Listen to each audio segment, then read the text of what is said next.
Bonjour, je me nomme Koumariette, je suis de l'église adventiste de Guinée-Massé. Vous êtes de passer un agréable sabbat. Bon sabbat à tous.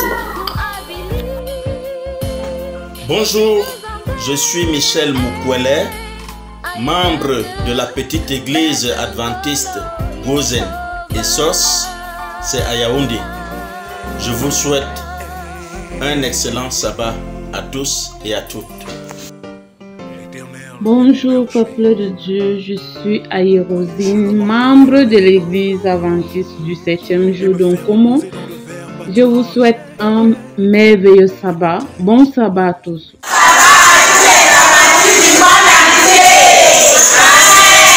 Lève-toi et proclame l'amour vainqueur, tu vivras, oh, tu vivras, lève-toi.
Wonderful, merciful Savior,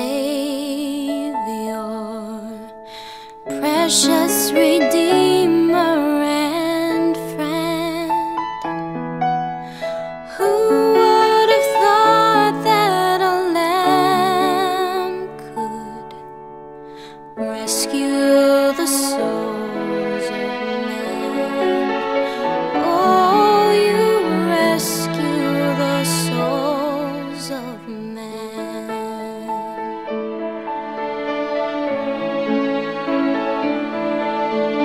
Counselor, Comforter, Keeper, Spirit we long to embrace. You offer hope when our hearts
Bien-aimés dans le Seigneur, bonjour et bon sabbat, que la paix de votre Dieu soit sur vous tous. Amen. Le titre de cette leçon, la leçon de cette semaine est « Les résurrections avant la croix ». Les résurrections avant la croix. Verset à mémoriser. Jean le chapitre 11, le verset 25 à 26, il est écrit. Jésus lui dit, « Je suis la résurrection et la vie. Celui qui croit en moi vivra quand même il serait mort. Et quiconque vit et croit en moi ne mourra jamais. » La semaine dernière, nous avons parlé des cas des enfants de Dieu qui vivaient ayant déjà l'espérance d'une résurrection. Mais cette semaine, c'est un récit biblique de l'Ancien Testament font état de la résurrection réelle des serviteurs de Dieu depuis l'Ancien Testament jusqu'à la croix de Golgotha. La première résurrection fut celle de Moïse. Et durant toute la monarchie d'Israël, les fils de la veuve de Sérepta, le fils de la Sunamite, et même Jésus-Christ lui-même qui a ressuscité la fille de Jairus, ainsi que le fils de la veuve de Nain.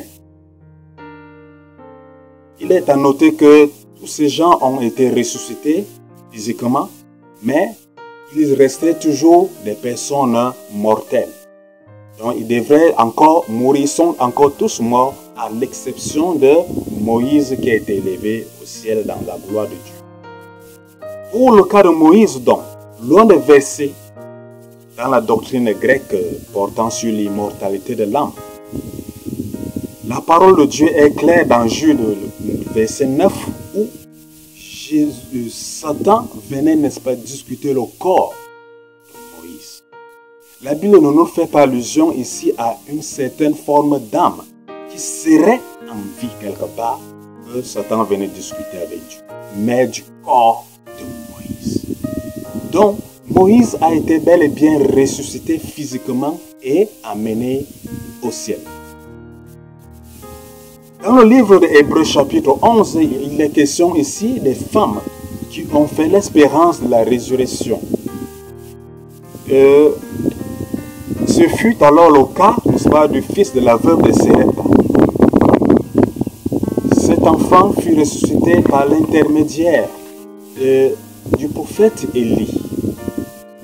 Cette leçon nous fait comprendre qu'il ne faut jamais attendre recevoir autant de biens possibles pour venir en aide aux nécessités. La sécheresse battait son plein et la mort guettait les populations. Mais cette veuve qui n'avait que sa dernière portion de farine n'a pas manqué de partager cela avec le serviteur de Dieu. Voilà pourquoi son fils a été ressuscité. Bien-aimé dans le Seigneur, la résurrection du fils de la Sunamite survint également par l'intermédiaire du serviteur de Dieu, le prophète Élisée. Cet enfant fut ramené à la vie. Car Dieu est merveilleux et Dieu est vivant. Jésus-Christ lui-même dans sa mission trouva une femme inconsolable, pleurante. Elle pleurait abondamment pour avoir perdu, n'est-ce pas, son enfant, son fils, son unique fils. Jésus-Christ fut ému de compassion et ordonna à cet enfant de se réveiller. Ainsi fut dit, ainsi fut. L'enfant recouvra la vie et Jésus le remit à sa mère. Tout porte à croire, bien-aimé dans le Seigneur, que Jésus-Christ est au-dessus même du pouvoir de la mort. Et si nous nous accrochons au Fils de l'homme, quand bien même nous serons morts, il va nous redonner la vie. Plus tard, Jésus demande au peuple de ne point faire de bruit. Lorsque la fille de Jairus fut morte, car pour lui, il disait que cette fille était endormie. Jésus utilisait cette métaphore en appelant la mort un sommeil, car effectivement, lui qui est la source de la vie, considérait la mort comme étant un état de sommeil. C'est ce sommeil dont lui seul est capable de réveiller quiconque. Il utilisait donc cela pour nous faire comprendre en effet que la mort nous terrifie, nous fait peur, mais nous n'en avons plus besoin car il est la solution pour tous ceux qui meurent en lui et qui espèrent en lui. La Bible nous apprend encore plus dans le cas de Lazare, qui était mort, ça faisait 4 jours, son corps dégageait, pourrissait. Mais Jésus a un ordre à ressusciter Lazare, frère de Marthe. Il est le vainqueur de la mort. La Bible nous apprend que Dieu a créé la vie par la parole et que par cette même parole, il redonnera la vie aux âmes qui sont mortes. Ah oui, c'est très important d'avoir cela comme connaissance, de vivre dans cette espérance au peuple de Dieu, car Dieu reste le même hier, aujourd'hui et éternellement. Et c'est lui qui dit dans l'Apocalypse qu'il essuiera toute larme de nos yeux. Il fera revivre tous ceux qui sont morts en lui. L'état de mort pour nous donc doit être considéré comme un état de sommeil, un repos. Et que très bientôt, Jésus-Christ viendra mettre un terme à tout cela. Bien-aimés enfants de Dieu, alors que nous avons parlé, n'est-ce pas, de ces différents cas de résurrection, nous croyons effectivement que Jésus-Christ est la source de la vie. Jésus-Christ est le chemin, la vérité et la vie. Et c'est lui qui détient les clés du séjour des morts. Oh, mort, où est ta force? Oh, mort, où est ton aiguillon? Jésus-Christ vaincra tous nos ennemis et le dernier ennemi qui sera vaincu, c'est la mort. Restons tous sereins. Restons tous et croyons en la résurrection du Fils de l'homme. Car bientôt il reviendra et il nous redonnera la vie. Pour ceux qui sont morts, pour nos frères et sœurs qui sont morts, et bien même tous ceux-là qui nous sont chers, le Seigneur revient très bientôt et il a le même pouvoir pour nous donner la vie à ses enfants. Que l'Éternel vous bénisse abondamment. Amen.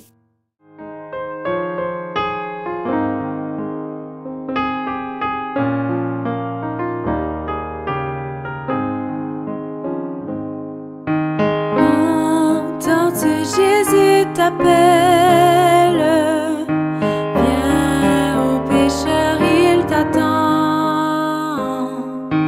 À cette voix si fidèle, tu résistes à trop souvent. Laisse entrer le roi de gloire, ouvre ton cœur à Jésus.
Bonjour, moi c'est Uriel de l'église adventiste du 7e de numéro 5.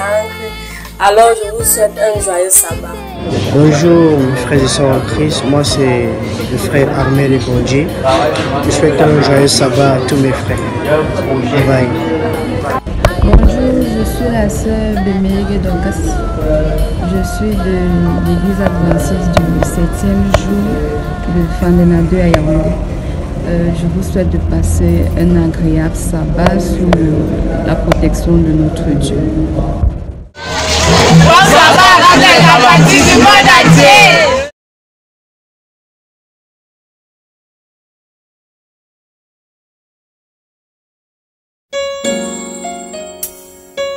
No matter what you're going through, I know that you can stand. For your life is in His hands. Listen. You don't have to worry, and don't you be afraid. Joy comes in the morning. Troubles, they don't last always. For there's a friend in Jesus who will wipe your tears away. And if your heart is broken, just lift your hands and say,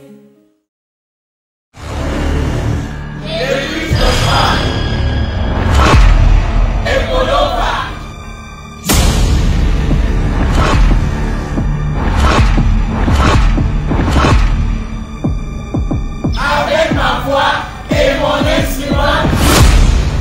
La main du même conseil. J'y Un jour tout le monde sera tamisé. Oh, tamisé. Laissez oh. Oh, ensemble l'un l'autre jusqu'à la moisson. Laissez. Pour être ensemble l'un et l'autre jusqu'à la moisson. La moisson c'est la seconde venue du Christ. Lui-même viendra moissonner ses élus. Oh toi homme qui vis dans l'église de Dieu.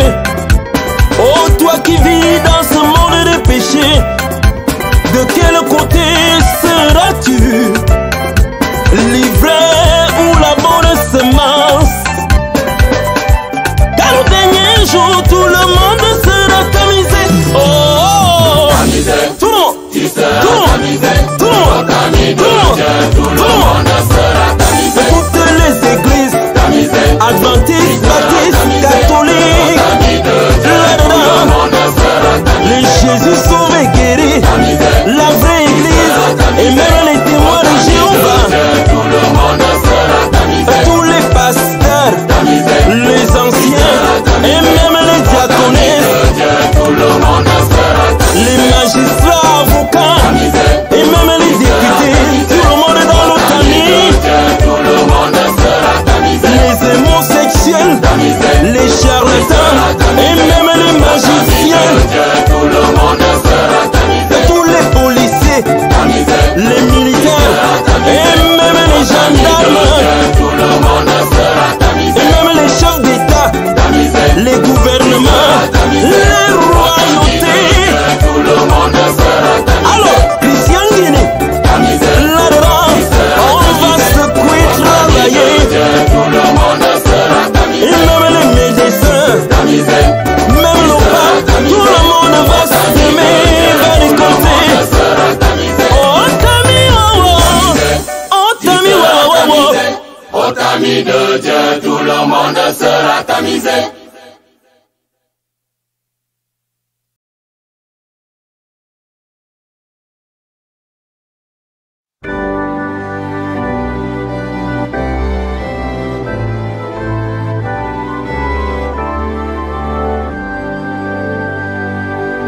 vous qui sur la terre habitez, chantez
entourez-moi, je n'ai pas peur. Quoi qu'il en soit, paix infinie, puisqu'à la barre est mon sauveur. Le gouvernail de Manassel. Oh quel repos, Jésus le tient. Si dans la nuit, mon cœur chancelle.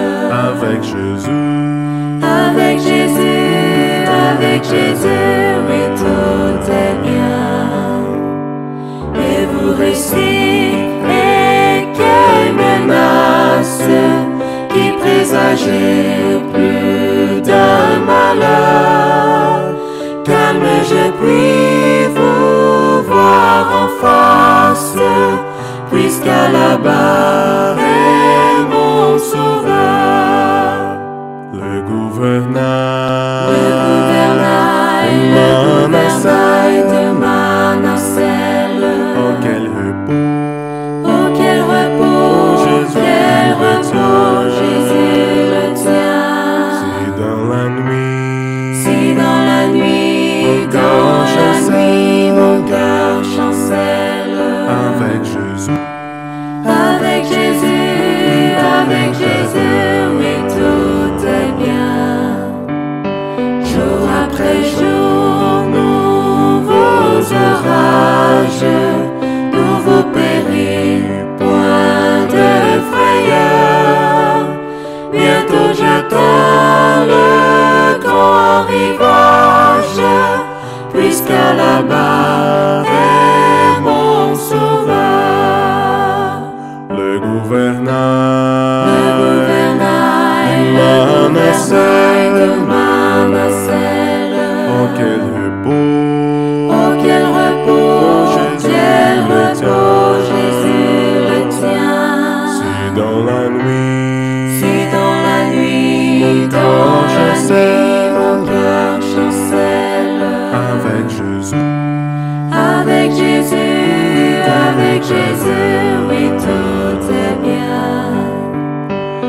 Avec Jésus pour mon pilote, pour moi tout est paix et bonheur. En sûreté mon esprit flotte, puisqu'à la barre est mon sauveur. le gouvernail de Manassel. oh quel repos,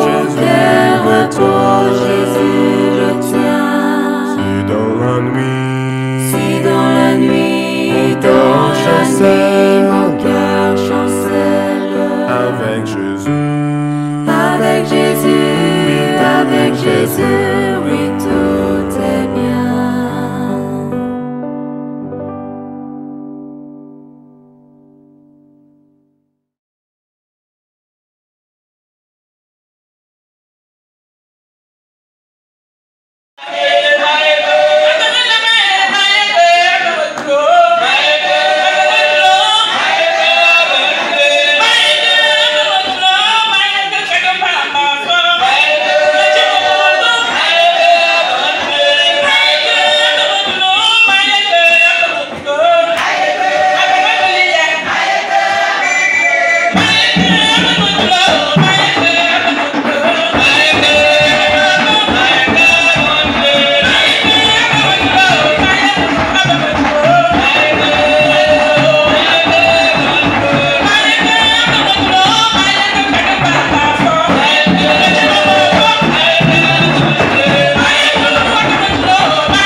Miséricorde insondable, Dieu peut-il tout pardonner?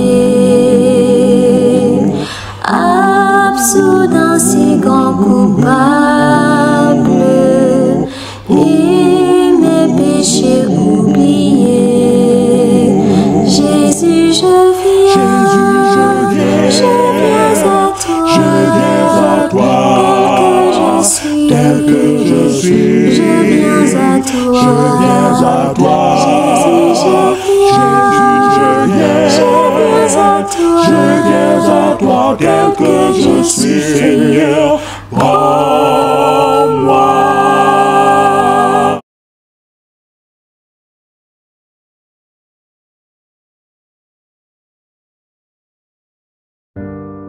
Chers frères et sœurs en Christ, chers amis et auditeurs, chers internautes, vous qui êtes en ce moment déjà connectés pour écouter le message de ce saint jour de sabbat, c'est un privilège pour moi de vous souhaiter une cordiale bienvenue à votre émission Espérance et Vie. Je suis le pasteur Jean-Claude Nkoubi-Jaba. Le titre du sermon de ce sabbat est « Parce que je suis de petite taille, attendez voir. » Parce que je suis de petite taille, attendez voir. Prions. Saint-Esprit, nous te remercions pour tes bienfaits. Nous voulons te dire merci parce que tu nous as protégés, tu nous as gardés en vie toute la semaine jusqu'à voir ce saint jour, le sabbat. Nous te demandons pardon, Seigneur, pardonne-nous nos péchés. Efface nos transgressions, Seigneur, efface nos iniquités. Remets-nous sur le bon chemin, sur le droit chemin, Seigneur. Alors que nous sommes sur le point d'écouter ton message, veuille faire pleuvoir sur nous les multiples bénédictions que tu as prévues pour ton peuple.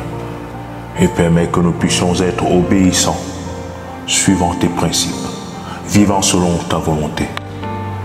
Parce que nous t'avons demandé toutes ces grâces, au précieux nom de Jésus-Christ. Amen. Parce que je suis de petite taille, attendez voir. Dans le livre de Luc, chapitre 19, versets 1 à 4, il est écrit: Jésus étant entré dans Jéricho, traversait la ville.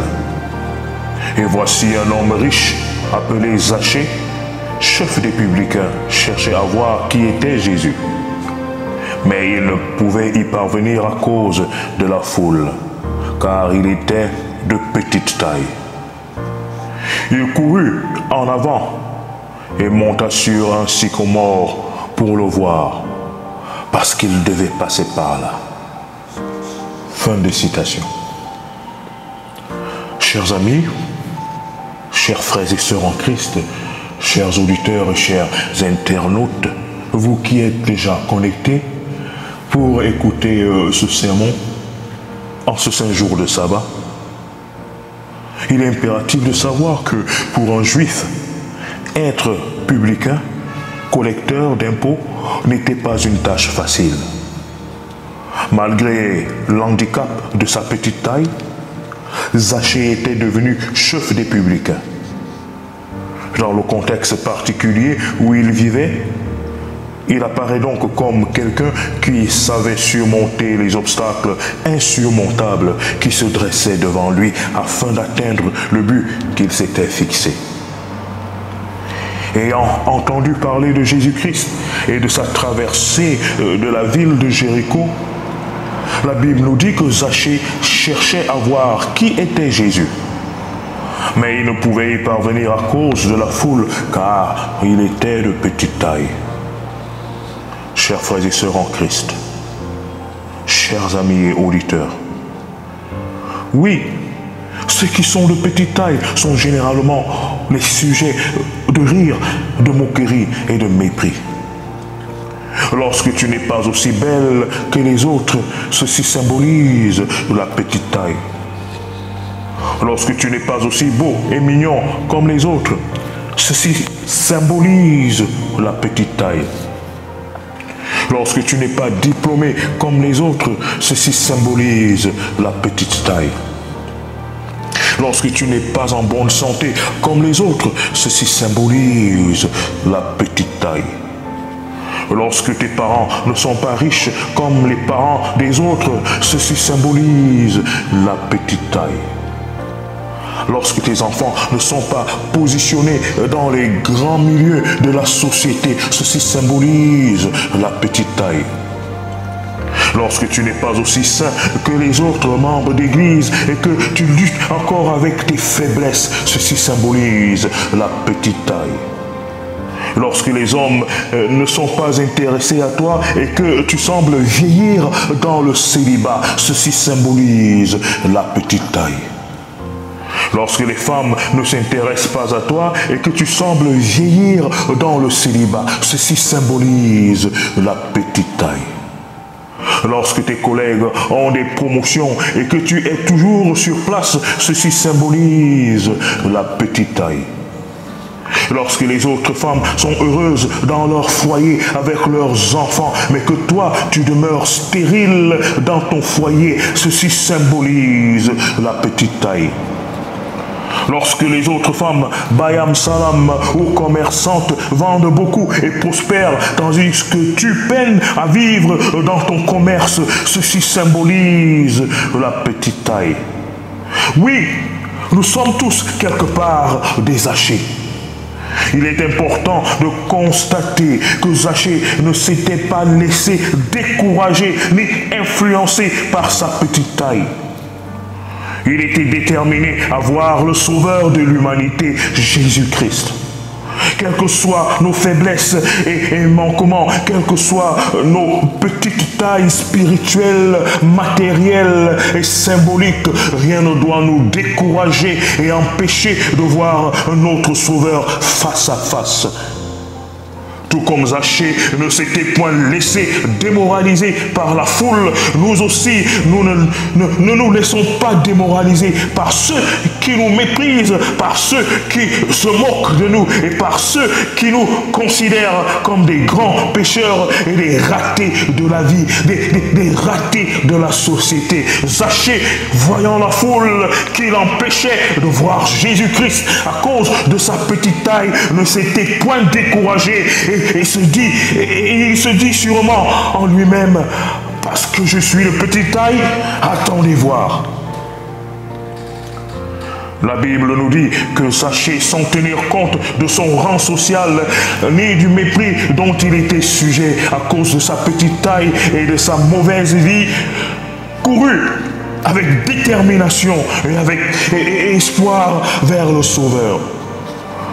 Toi qui, comme Zachée, n'es pas aimé et apprécié d'un grand nombre de personnes à cause de tes faiblesses et de ta mauvaise vie, toi qui es rejeté, méprisé, moqué, opprimé et haï à cause de tes péchés, si aujourd'hui tu entends la voix de Dieu à travers ce message de vie, fais comme Zachée, ne tiens pas compte de ce que les gens pensent de toi, ne tiens pas compte de ce que les gens disent de toi ou de ce qu'ils espèrent de toi, ou ne tiens pas compte de toutes ces choses à cause de tes erreurs passées et de ta mauvaise vie, sans attendre, cours vers Jésus-Christ, comme Zachée court vers le Sauveur, comme Zachée l'a fait, cours vers Jésus-Christ, le Sauveur, et dit comme Zachée, parce que je suis de petite taille, attendez voir. Le verset 4 nous dit que malgré la foule constituée de personnes qui étaient loin plus grandes, des personnes qui étaient de loin plus grandes de taille que Zachée, son désir ardent de voir Jésus-Christ inspira Zachée à monter sur un arbre appelé sycomore pour voir le Sauveur. En montant progressivement sur l'arbre, cet homme de petite taille était devenu progressivement le plus élevé dans la foule. Ce n'était pas pour satisfaire une vaine curiosité, ni pour être vu de Jésus-Christ que Zachée était monté sur le sycomore.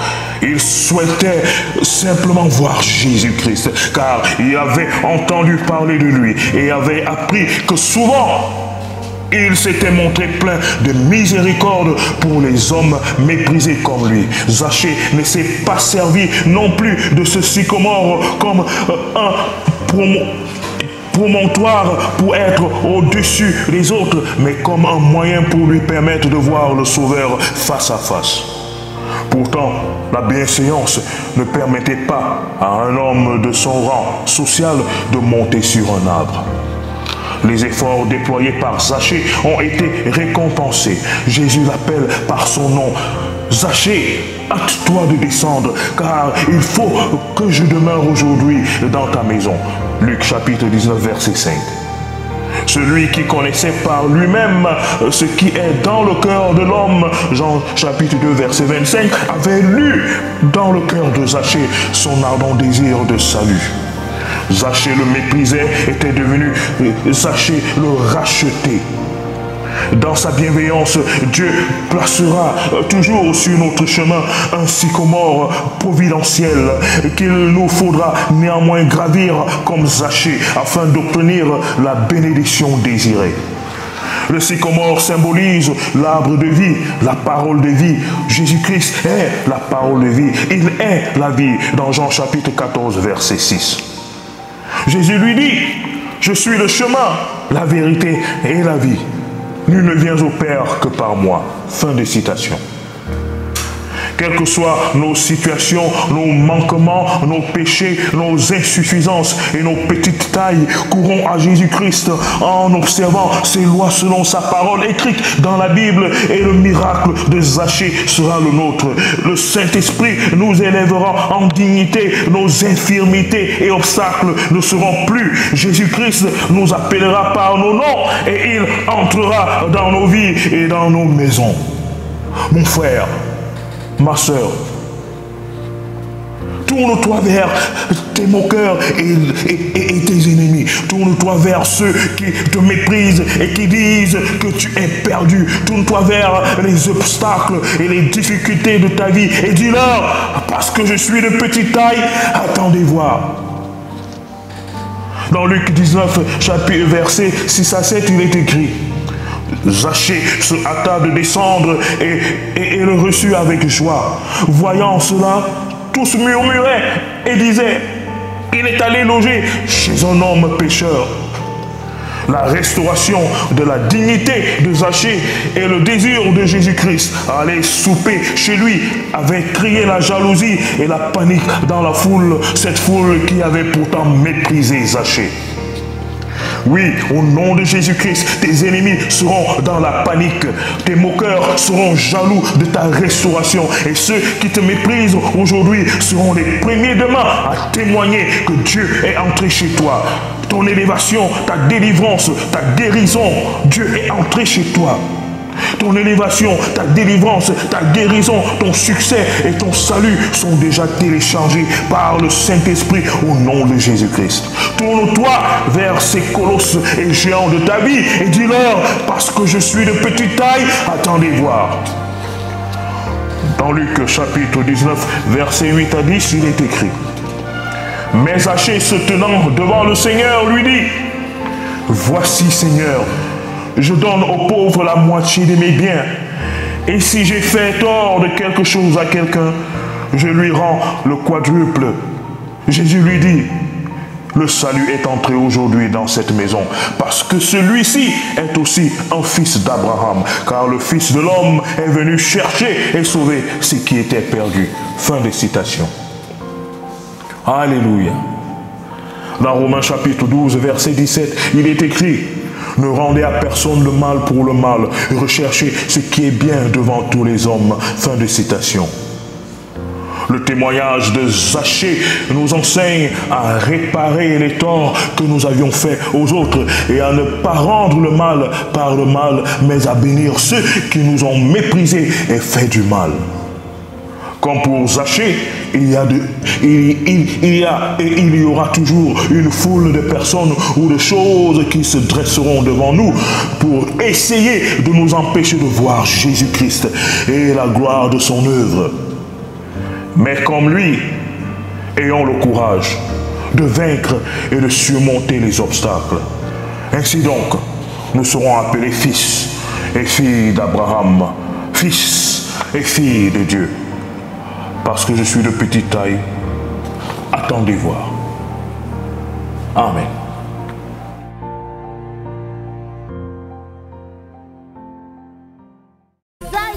Bonjour, je suis Ndenge Bokono, Marie-Rose de l'église adventiste du 7e jour de Kolfolo. Je souhaite à tous les adventistes du monde entier un joyeux sabbat. Bonjour, bonjour. Bonjour, je suis l'ancien Jean-Pierre de l'église adventiste de Marmayo Centre, dans la fédération du Centre Sud Cameroun. Je voudrais vous souhaiter un joyeux sabbat à tous. Nous sommes la chorale harmonique. Bon sabbat! Lift up the trumpet and loud let it ring. Jesus is coming again. Cheer up, ye pilgrims, be joyful and sing. Jesus is coming again. Coming again, coming again. Jesus is coming again.